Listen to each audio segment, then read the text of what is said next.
नवीन वर्षातील पहिला सण म्हणजे संक्रांत. संक्रांतीच्या आदल्या दिवशी येते ती म्हणजे भोगी.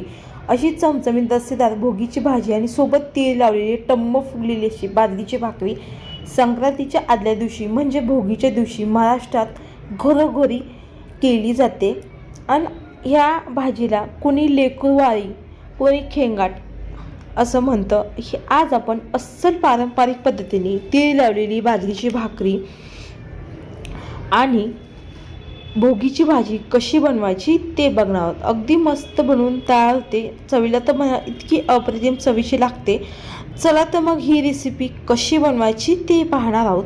अशा छान छान रेसिपीसाठी प्लीज वैष्णव रेसिपी चॅनेलला एक लाईक करा, सबस्क्राईब करा, बाजूला जे बेल आयकॉन आहे त्याला क्लिक करा. चला तर मग वेळ न घालवता रेसिपीला सुरुवात करूयात. तर इथे मी घेतलेली आहे पालकाची भाजी. ही आहे ना